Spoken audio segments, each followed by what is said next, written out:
Hello, everyone. Welcome to the capstone keynote session of Eurographics 2020.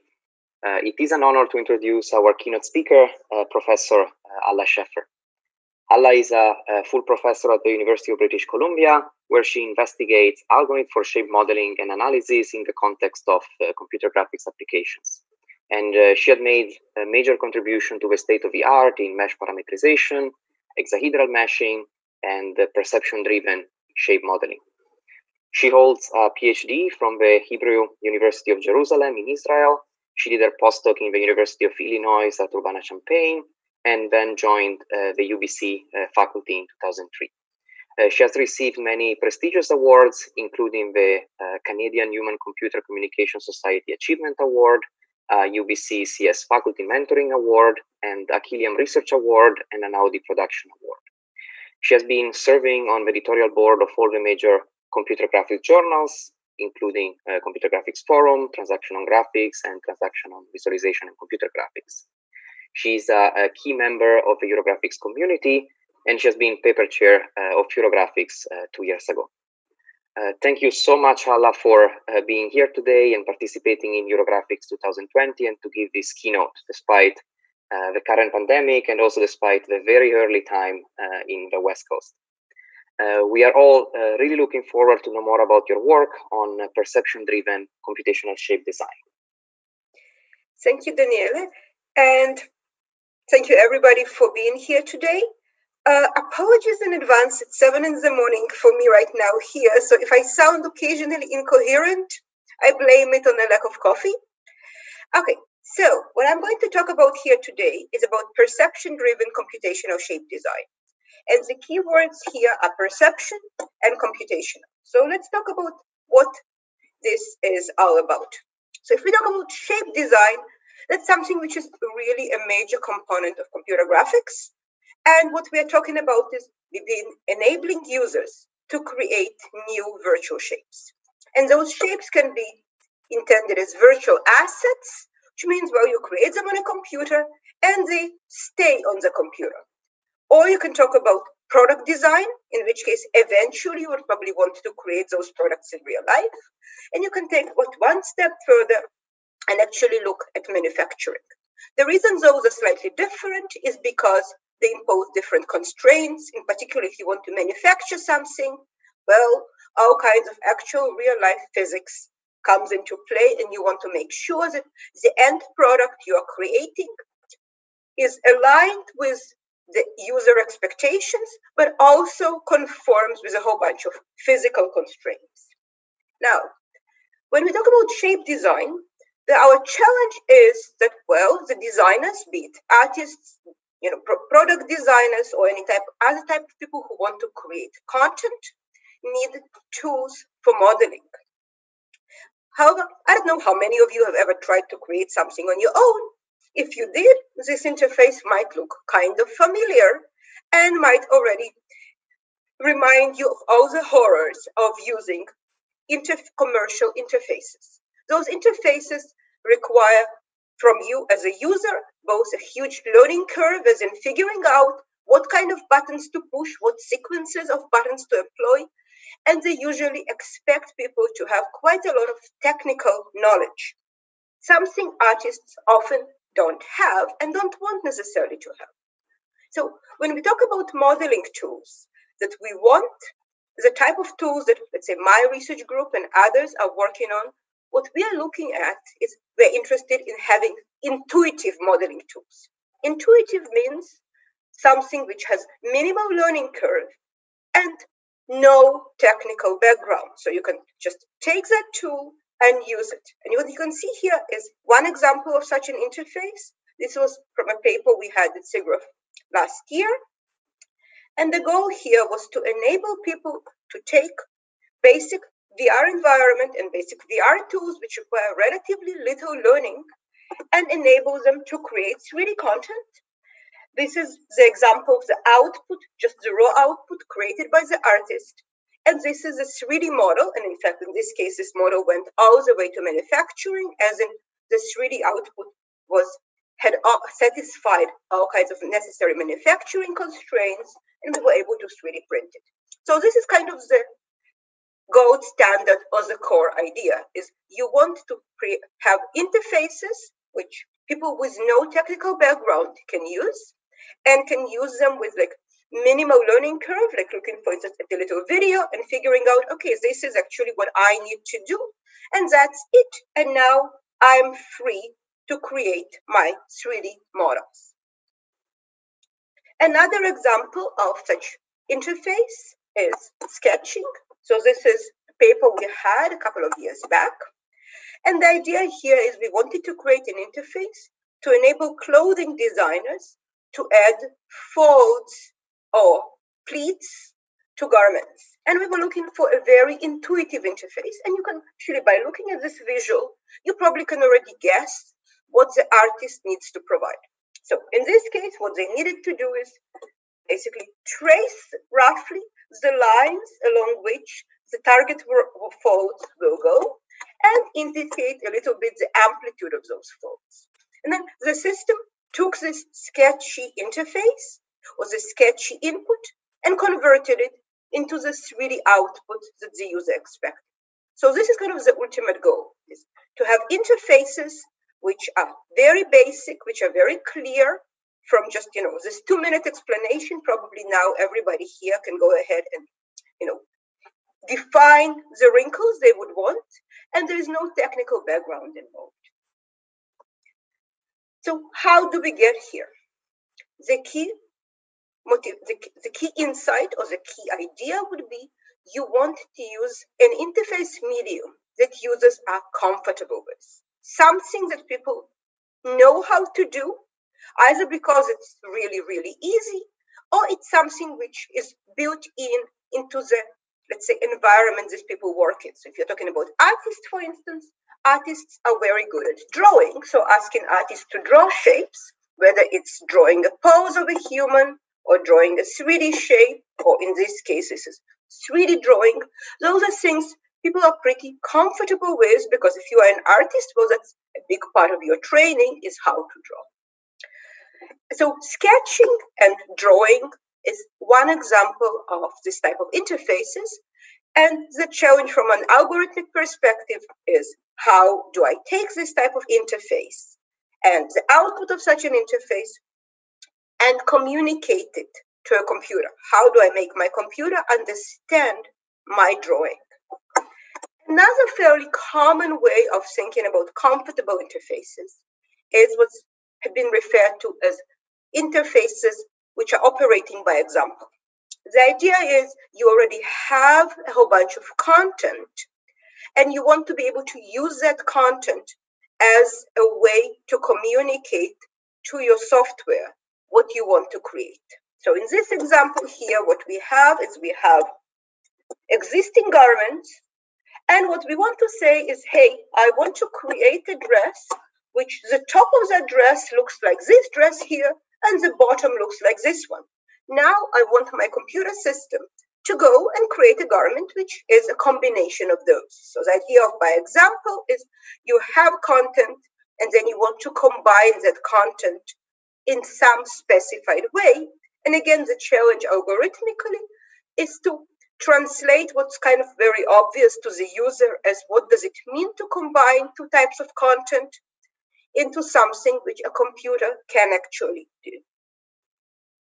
So the challenge, as we said, is to have the algorithms understand what the users want.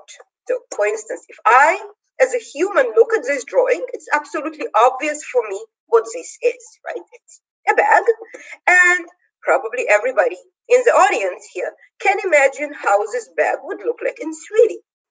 The question is, how do we have an algorithm which goes from this drawing to a 3D bag?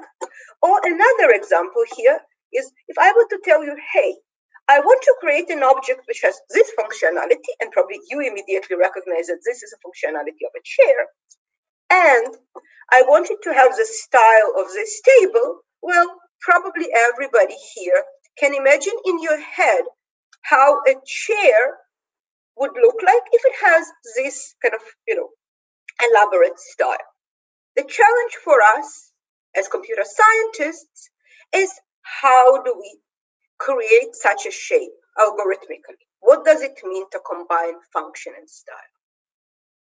And in this talk, I'm kind of going to talk about different aspects of that. And this is where perception comes in. Another part where perception matters a lot is the notion that graphics very often, when we talk about correctness in graphics, as in correct results, what we talk about is visual correctness. So this is an example from a paper from quite a while back, where we looked at augmenting coarse animations of clothing with wrinkles. And one way of thinking about wrinkles is, hey, I want them to be physically correct, as in I want my fabric to behave the way real fabric behaves. But in reality, if we are in graphics, what matters for us is not whether it looks correct physically, whether it is physically correct. What matters is, does it look right? Is it believable? And believability is about human perception, right? It's not about whether the physics of the fabric is perfect, it's about whether the fabric, when you look at it, looks believable to people. Another example where visual correctness or perception comes in is a very old, in a way, graphics problem. We have a raster drawing, we want to convert it to vector. And the question you want to ask is, okay, how do we know that this vector output looks correct? And ultimately, what we want to ask is, does our vector output look the same way as had a human created it? And if you think about what that means, it means we're really assessing, again, visual perceptual correctness. As in, does our output look the way humans expect it to look? In the same context, for instance, this is another problem we looked at in the past, is the problem of grading or resizing of garments. So you have a garment designed for one person and you want to resize it so it looks right on somebody who has very different body size and proportion. And again, how do we measure correctness? Well, we have to ask ourselves, does our result look like the same as how humans would have done it? So this is kind of where perception really comes into all of this big graphics space, as in we are assessing our results based on a perceptual metric, as in, do they look this as a way that people would expect them to look? Now let's look a little bit about how do we get here, right? How do we create algorithms which are indeed aligned with human expectations? And let's try and look at some examples in this talk and some common threads which come up in those examples. Because from those you can then extrapolate to a larger space. And you'll see some things which are common to some of the examples I'm going to talk about. And in general, those often are the same criteria in other spaces. So let's look at sketching or drawing, right? Sketching is a medium that people are extremely used to. Artists know how to use it. And we as observers, when we look at a sketch, like the one over here, or this one, we can immediately in our head conjure the 3D shapes depicted in those drawings. So it would be really nice if we could use this medium for modeling, right? So we could go from a sketch of a computer mouse to an actual model. The question is, how do we get here? So how do we go from here, this is a typical human sketch, to a model? And some of it is something that we already know how to do to a certain degree as computer scientists. Some of it is still questions which we need to research more. But let's first even think about the steps involved in this process, because this is, for a human, this is immediate. For an algorithm, when we start thinking about it, there are multiple steps. So if we look at a drawing like this, you might notice that it's quite sketchy, right? You have multiple strokes here depicting what you can kind of think about as intended curves. And this is really the first step of any type of drawing interpretation, is to go from strokes to a 2D curve network. When we have a 2D network, well, now we can think about how to get from the 2D to 3D, right? Because when you look at those curves, you imagine there are 3D depths. You can use them with depths. Algorithmically, we need to actually do it in a principled way and try to understand, okay, what goes in our brain when we are kind of looking at this drawing and imagining an actual 3D object. And lastly, 3D curves are not a final 3D model. We need to go from 3D curves to a 3D surface. And each one of those is a major research problem. So those are maybe things that in our heads, we do it instantly. We go from here to here. But if you're a computer scientist, you need to think about the algorithms at all the different stages of this pipeline. So let's look at the first stage. And we have done some work in this space a couple of years ago. And let's think what goes on. Like, how do we as humans go from here to here? Because when we think about sketch interpretation, we have a drawing, right? That's what your artist draws. But if I were to ask each one of you, what are the actual intended curves in this drawing? You'll probably think about the curves I show here on the right. So that's what we see. And the process of going from one to the other is what it employs is you take a whole bunch of strokes, like a cluster, and you convert it or replace it by a single curve, right? So you go from multiple curves to multiple strokes to individual curves. This process we'll refer to as consolidation. This is the process of going from what artists draw to what the viewers see. And I'll talk about this in the context of vector inputs, simply because those are somewhat easier to process, and also those are becoming increasingly common.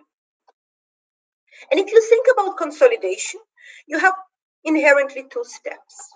You go from the raw strokes to a grouping of those strokes, which says, hey, all of this bunch of strokes belong together to a curve fitting, where you take these bunches of strokes, or these clusters, and you fit curves.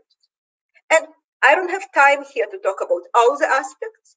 I'll talk about the clustering step a little bit, and mostly talk about the perception of the human psychology research behind what goes on. How do we decide what to group? And here is an example of some little snippets out of existing drawings. And in your head, you probably can imagine the intended curves and the grouping, right? Is this what you imagined? I'm hoping it is. Most people, that's how most people group their strokes when they see them. Here's another example. Can you kind of mentally think for a second about the strokes you see? Do those strokes over here belong to one cluster or two? What about the ones here or the ones over here? Are they belonging to a single cluster or multiple clusters? Now, as scientists, try to think about what cues or what geometric properties of those strokes made you make the decisions that you have made. So let's look a little bit. One of the dominant cues that people use, and that's what perception literature tells us when we talk about clustering, is relative proximity. So intuitively, we cluster strokes together if they are close by, but close by is not an absolute distance. Like if you look at this area here or this one here, the strokes here, actually this distance from here to here is about the same as from here to here. But in this case, we mentally separate them into separate clusters. And the reason is, hey, we have this really big gap comparatively to the internal distances within each group. So this is what's referred in psychology literature as the principle of relative proximity. We group things if they are roughly equidistant and the distance between them as a group and any other group is much bigger than the distance internally. Another cue which is very strong is angle. We mentally separate those groups over here because, hey, there's quite a bit of an angle between the two groups. So we only cluster strokes if they are roughly parallel along their side-by-side sections. Lastly, width matters. If we look at this group here, yes, everybody in the audience here sees those orange strokes as being together. But if I zoom in on the leg of this lovely toucan and I look at these strokes here, well, hey, they are roughly parallel and they are equidistant, but we don't group them. Why? Because what we are looking for is for strokes which jointly represent a curve. If the spacing between those strokes is the width of the combined cluster is pretty high compared to its length, well, that's not a curve. A curve is expected to be long and narrow. So that's another very important cue that comes in. So now we can go back to that visual we saw earlier and define what we are looking for. We are looking for distinct, narrow clusters of locally parallel and roughly evenly spaced strokes. Wonderful, right? Now we can write an algorithm which does it. Not exactly, right? Because all these things I just spoke about are, yes, those are criteria, but they don't give me exact numbers. What is narrow? How parallel is parallel? What's evenly spaced versus not evenly spaced? So this is where we will need to look at actually quantifying things if we want to implement them as an algorithm. And that's where we would need to either do perception studies, that's what we did in the paper. Here is we have done a bunch of experiments where we constructed simplified versions of these types of scenarios and then had collected human input to try and derive numbers and quantifiers so as to be able to then convert those into an algorithm. You can also think about machine learning approaches, but again, the key would be, again, how do we measure those properties? How do we collect perceptual data and understand how humans quantify those things? Now, once you have that information, you can now come up with an algorithm. And the one we had in 2018 did a mixture of coarse clustering, looking at average properties, so roughly separating things based on parallelism, distance, narrowness. And then, but at that level, it may not make still fine enough decisions in certain parts. And then we had a fine step, which splits things and refines them. And finally, had the fitting, which completes the process. So now let's look at some of the other stages. We need to go from a 2D curve network to a 3D one, right? So from here to here, we have just kind of discussed how we go. Now we want to think about how do we go from 2D to 3D. So we want to go from a 2D drawing to a 3D network, which has the connectivity which we have in the 2D case, but now every curve has depths. And let's look not at specific algorithms, but at the cues which go into trying to solve for these problems. And the key observation we want to make is artists, when they draw stuff, want their drawings to be understandable. And what that means is when they're making choices of view or curves, they're making those choices so as to maximally convey the 3D information. And their choices are strongly linked to understanding of how humans perceive drawings. How do we go from a 2D to a depth drawing? So the core idea, if we look at sketch-based modeling algorithms over the years, is that those algorithm attempts to reverse engineer the artist's choices. And that means that how do you reverse engineer something artists do? Well, you look at design literature, you look at advice artists are given about how to draw best. And you can also look at perception literature, which tells you about what do we know about how humans perceive 2D information. And then we can combine the sources in order to create this 3D content. And one of the core observations we have made in our work was the observation of what's called fidelity. It's the idea that when people look at 2D curves, they expect them to reflect the 3D. At the basic level, it means that if I'm looking at this curve and I'm asking myself, what are the x, y, and z coordinates of the points on this curve? Well, my answer would be then the x and the y are exactly the x and the y in the drawing, up to some inaccuracy. However, the second part, which is even more important, is to say, hey, I need to understand what kind of depth is likely to be for those curves. So imagine that this is, I'm telling you, this is a view of a 3D curved network taken from some viewpoint. You can probably imagine what it might look like. Probably this wasn't what you imagined. Why? Because this view is not really conveying that curvature complexity you have just seen. So, and this is known in vision literature, in early vision literature, or in graphics literature as well, as the idea of accidental view, or the notion of what I would refer to as minimal variation. The idea is that when you are looking at 2D, you expect the 2D view, the 2D shape of the curves to be close to their 3D shape. In the example you have just seen, that wasn't the case, right? It was a view which was chosen so as to mislead. As an artist, if you are drawing a shape, your exact intention is the exact opposite. You don't want to mislead.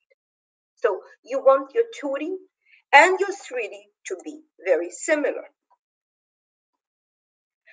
So what Fidelity tells you is you want to expect a very similar correlation between the 2D and the 3D in terms of shape. However, notice that Fidelity alone is perfectly satisfied by a flat interpretation, saying, hey, all of these curves have exactly the same depth.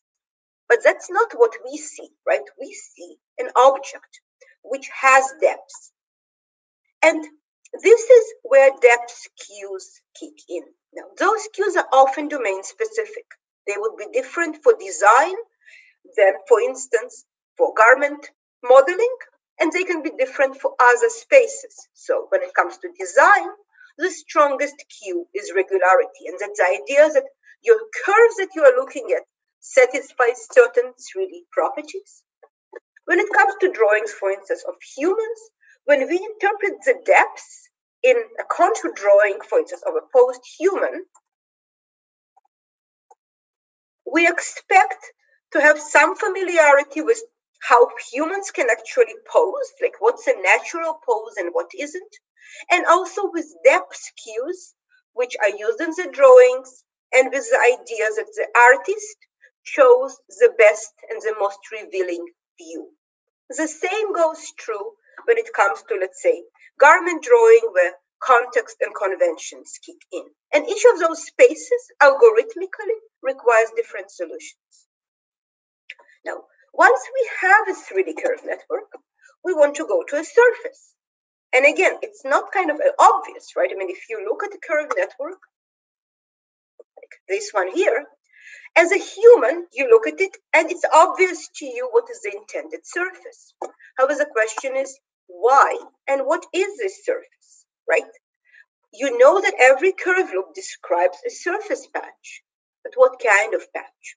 So here's an example. Here's a curve loop. Can you in your head interpolate it with a surface? I'm guessing you can. Is this what you expected? Probably not. This is known as the minimal surface. This is what a lot of mathematical softwares will give you if you ask them to interpolate a curve. Probably this is what you expected. So what goes on here? Why is that the surface you expect? And how do we look at it? So what we did in our work on trying to understand how people interpolate curve networks, it looked at design literature. And what design literature tells us is that there are two types of curves artists draw. One is contours. Contours are fairly straightforward. We all know what those are. Those are lines on your surface where your normal goes from front facing to back facing. And those are just dependent on the view. But there's a more important set of curves. The ones you see here, those are all the blue lines in this drawing. And artists or designers often refer to those as flow lines. and they even use the term dominant flow lines.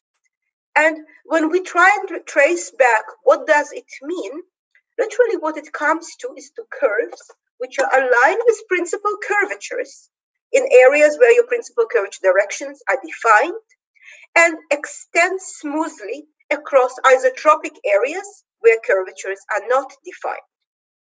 And what does it mean, dominant? Well, that means they're delineating areas where the curvature changes smoothly. So you can think about those curves as really kind of dictating the curvature lines in the interior. Now, once we have this understanding, we can try and formulate mathematically what we want. We want to look for a surface whose curvature field matches the flow field implied by the flow lines. Here's the one equation in my talk. So this is basically stating what I've just said in words. Is what we want to look at is we have a flow lines defined on a surface. We have a torusy cross field, and we have our curvature directions, and we want those to be maximally aligned. So now, hey, we have a variational problem. We can solve it. How do we go about it? So we have a bit of a challenge here because we want to evaluate a functional on a surface, but we actually want to compute a surface. So we don't have a surface to operate on. So a typical approach, which is one we advocated here, is an iterative one, where what we do is we start with a surface which is not satisfying our constraints, but it's an initial surface. Once we have it, we can compute the curvature field. We can also compute the flow field. And now we can update the surface to align, and we can repeat it. And we can get surfaces which are indeed aligned with what human observers expect. So you kind of have these two steps which you always want to think about. First is to understand what do we want to optimize. And this is where human perception studies come in. And second is once you know what you want to optimize, come up with the right algorithms, with the right maths of how to optimize that. And now we can think about completing this entire network of steps, going from all the way from strokes to 3D. Is this entirely solved? No. We know now a lot more about the perception, but we also have a lot of technical challenges about how to go from the perceptual knowledge to actual algorithms, and also how to account for variations in human drawings. Because yes, very good artists might draw things perfectly in a way that our algorithms can understand, but not all of us are very, very good artists. So you want to be able to account for variation in the quality of the human drawing. Let's look at some very different problems in that space. Again, other places where perception comes in. What about the inverse? We have a 3D model. We want to create a curved network. Why? Because a curved network can enable you to do all kinds of editing operations and manipulate your objects and represent them compactly. And yes, we can use some of the same principles for that task. Algorithmically, however, there will be a whole bunch of challenges as to how do we get there from a technical perspective. And let me also talk a bit about modeling by example. So as we said, the core idea here is to look at tasks where we have an existing shape and we want to create a shape which has some of the characteristics of that existing one, but also has different parameters. So things like grading or mixing, or here is an example of style transfer. So the idea in style transfer, you can kind of see it here playing live, is we have one object which has a particular style. We have another object which has a different functionality and starts with a different style, and we want to transfer the style from one object to the others. And as a human, you kind of have a fairly clear notion of what it means to transfer style while keeping functionality. Now, of course, the question is, what does it actually mean in technical terms, right? So the idea is we are looking for some kind of a constrained optimization, right? We have a target, which is our function. We have an example, which is a style, and we want an object which combines the two of them. And, well, first thing we want to ask, what does it even mean to have the same style? For people, it's kind of obvious, but as a computer scientist, you need to somehow encode it in computer terms, in terms of a metric.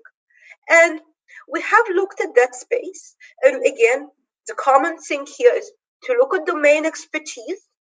In our case, we looked at both works on architecture or even on things like furniture design, which tell us what do people mean by style similarity.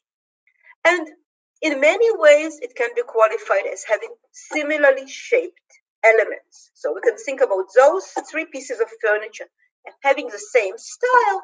As part of it is they have some very similar volumetric elements, or also some very similar dominant curves. And so we have very similarly shaped lines on our objects. And once we have this notion of the features we are looking at, we can go and try and come up with a style metric, which will, again, the key challenge always is we have the high-level abstract ideas. We want to look at volumetric features or dominant curves. How do we actually measure those? And learning and crowdsourced data can come into place in order to learn that. So now we can say, okay, hey, I want an output object which has the same style as my example. The challenge is, well, I can get something which has the style of the example, but how do I keep my function? Because, hey, this shape really has this example style, right? It has all the elements coming from here, but it's not a very comfortable chair, is it? So how do we measure function? Or how do we measure properties of function, which we can measure easily as computer scientists without really going into physics and understanding depth of functionality? Because we want to be able to constrain the function. We don't want this to be an output chair because nobody would want to sit on it. And the core idea in this work was that we want to look at substituting volume elements or curve elements which are compatible. So compatible meaning we're preserving function. So for instance, yes, I can take a leg of a chair and substitute it into a leg of a, so I can take a leg of a table, substitute it into a leg of a chair because they have compatible context. They are comparable. Replacing one by the other does not affect functionality. So how do we understand this context? We want to learn compatibility. How?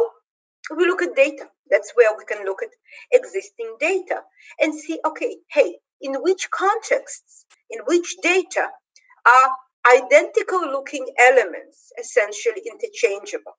And if we have sets of data which look very similar conceptually, we can then identify this type of elements and say, hey, a leg of a bed and the leg of an armchair seem to be interchangeable because we have multiple contexts where they look exactly the same, or in this type of, let's say, different types of lamps, well, the shades are interchangeable because we have identical shades, though in different configurations. And now we can use that information to come up with an algorithm. I'm not going to talk about the details. What I'm going to talk a bit is about how do we assess our outputs. So you can assess them visually. This is what we get by taking the functionality, for instance, from this chair and the style from this table, or taking the functionality from this fork and the style from this knife, and visually they look good. And that's important because graphics is about visual, but we also want to validate it for a larger audience, as in, does it really work? And this is where user studies come in. And user studies are very, very important in my view when it comes to assessing perceptual properties. Do our results look right? And this is an example from that paper we have been discussing. So what we have done here is we've shown people a style object and then two alternatives, one created by our algorithm and one created by a human designer, where those shapes come from the same style set. And we asked people, which of the two objects is more similar style-wise? And the success in this case would be measured if both our result is essentially on par with the designer result, right? So people think they're both equally good, and that was indeed the outcome in this study. So that gave us assurance that yes, our method indeed transfers style. It was also important to ask, does the object actually preserve the functionality? Because, otherwise you can end up with a chair, which is not really a chair. And this was the result that we got for our output. And of course, you want to ask, does this actually represent something which is a good answer or a bad answer? Because, hey, 13% of the time, people said it's not functional. How bad is that? Well, for that, we can assess the same question on ground truth data. And for human-generated results, which we know should be correct because designers usually know what they're doing, well, the answer was still, we had about 10% of results where people said, not really functional. So 13 versus 10 is pretty close. You can say, yes, the method works almost as good as humans. Not as good perfectly, but pretty good. So other spaces where perception comes in, this is another example of relatively recent research we have looked at, is converting raster into vector. And there are lots of applications for this type of operations. Once you have vector data, you can resize it, you can edit, you can do a whole lot more processing. And there's lots of raster data out. And the question you want to ask is, what is the correct vectorization? And correct means the right one, the one that people expect. So here's an example. So you have this raster output. What do you expect the vector to look like? This? Probably not, right? This is probably what you had in mind. And if we go to perception studies, they will give us some hints as to why people prefer one over the other, but they don't give you quantitative data. So how do we go about quantitative assessment? Well, people now really like machine learning. It's kind of this magic tool. How do we use machine learning for these problems? Well, you want to learn from pairs from raster and vector, right? So we have ground truth pairs. But how do we create pairs? Well, here's a very simple idea. I have a vector image and I rasterize it. Would that give me the right result? So this is a rasterization of a vector image. Can you imagine in your head what the vector looked like? This was the vector. I think that's probably not what you expected, right? Why? Inversion is not really useful because when we rasterize something, rasterization is inherently lossy. So when we want to think about the right learning data, these pairs are not what you want to use, because the raster here, what you want to get out of it is what the person expects looking at the raster, not the original vector it came from. And that's where learning becomes challenging, because you want to ask, what can you learn from? Another option could be, hey, let me take a raster, let me have an artist vectorize it. And then those would be really perfect pairs. And those indeed would be wonderful. There's only one problem. It takes an artist half an hour or more to generate this vector. How many of those an artist can produce? As we know, machine learning algorithms need lots of data.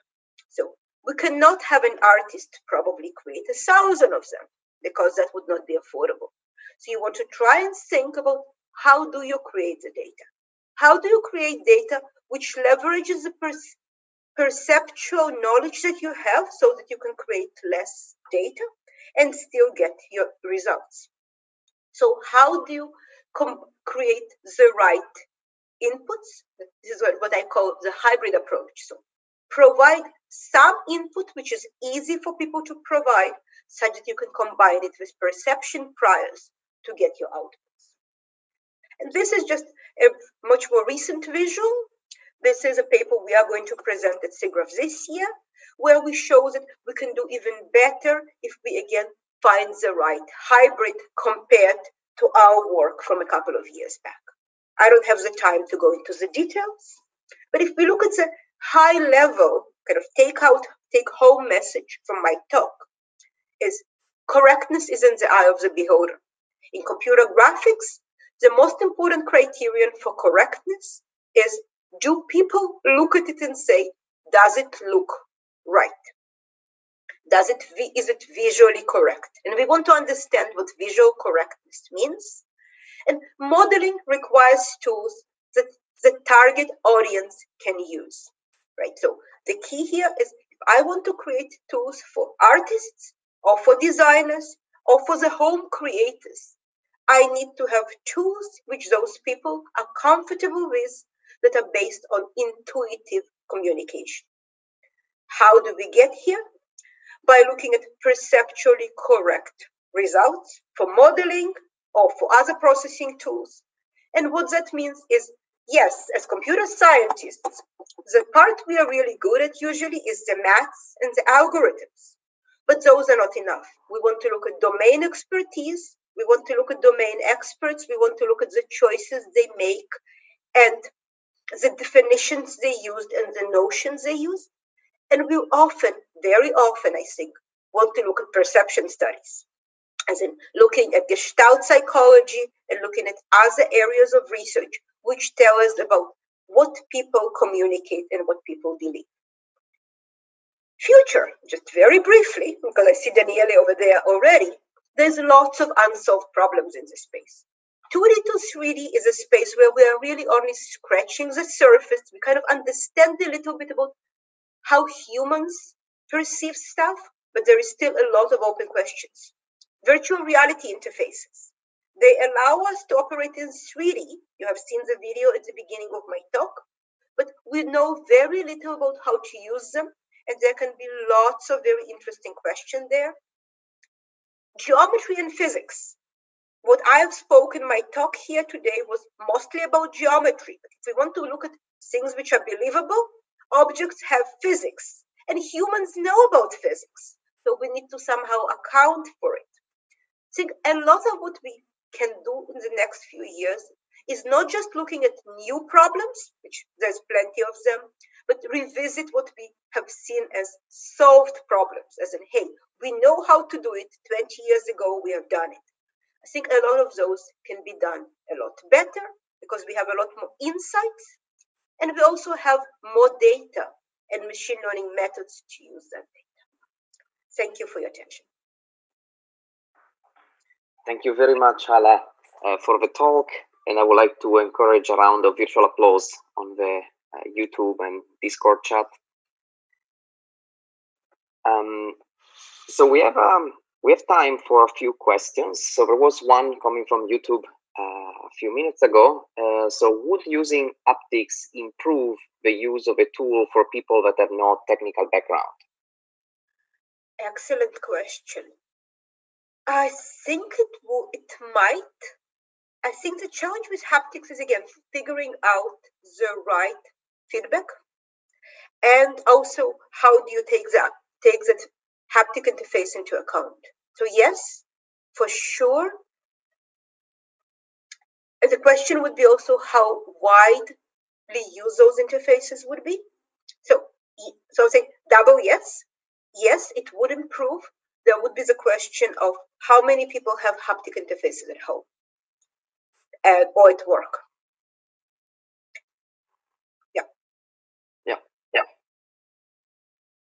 Yes, so so you showed in the second part of the talk that data-driven techniques or deep learning in particular are good at solving certain tasks. You show it for this vectorization task.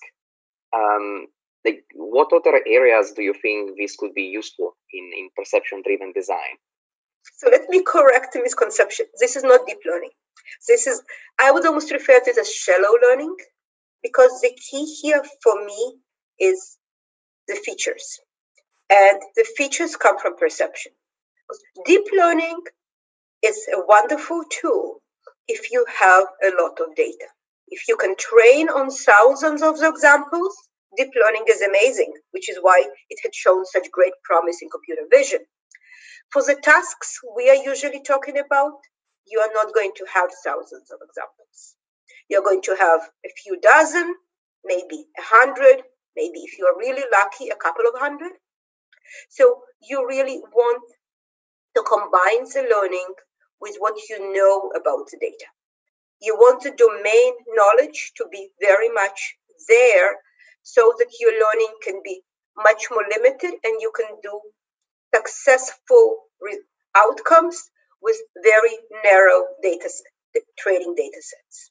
So I would say that's kind of the big challenge here, is keeping the learning kind of relatively, I won't call compact, but I would say being able to learn on very sparse set of examples. Because creating examples for those tasks is incredibly expensive, and you cannot just do the inverse operations. Like you cannot go from, hey, here is a 3D model, let me create an NPR drawing of that model and use that drawing as training data for sketching.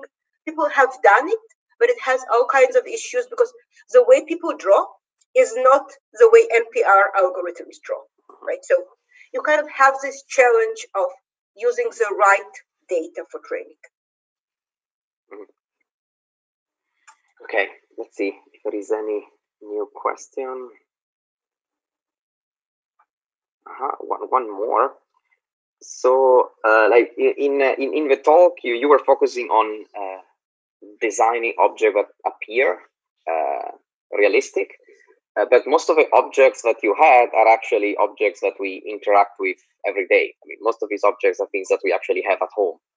Like, how far do you think it is from like being able to fabricate some of these objects and actually use them at home?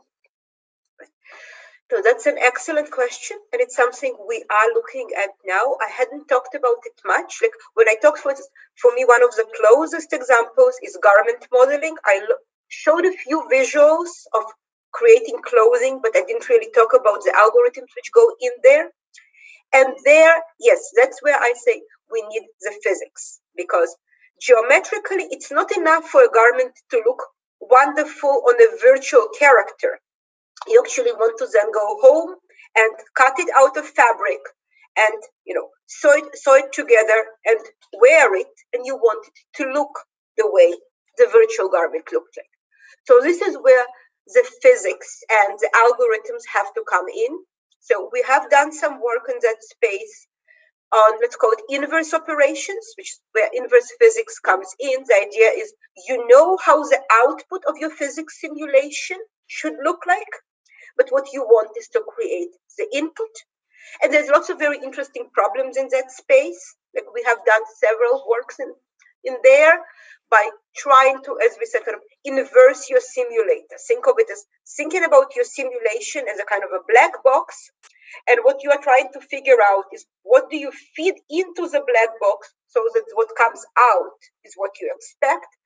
And I hadn't talked about it in this talk because this was more about the perception side of things, but there's lots of interesting questions there.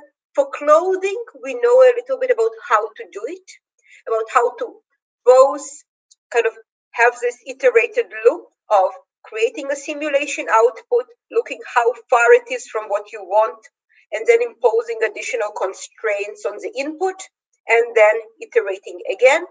For other spaces, let's say, if you wanted to create furniture or other objects, there's still lots of research to be done, as in how do you incorporate the physics. There's some work from others, not from my group, on for instance, counting things like stability, like how do you create objects which in fact stand, or which objects which do not break when you kind of just barely touch them, and so on. And that's a very important line of work. Okay. Thank you. Let me take one final look at the charts.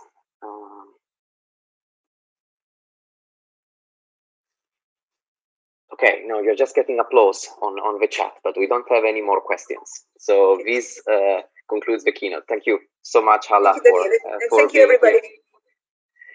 So before we close the stream, I would like to say a few words. So this was the final session of EG 2020 and the final technical part. And now we're gonna have a conclusion. So there is a concluding stream that is gonna start in a few minutes, and you're gonna find a link to the stream both on Discord and on the YouTube chat. So I hope to see you there. Thank you again, Ala. Bye, everyone.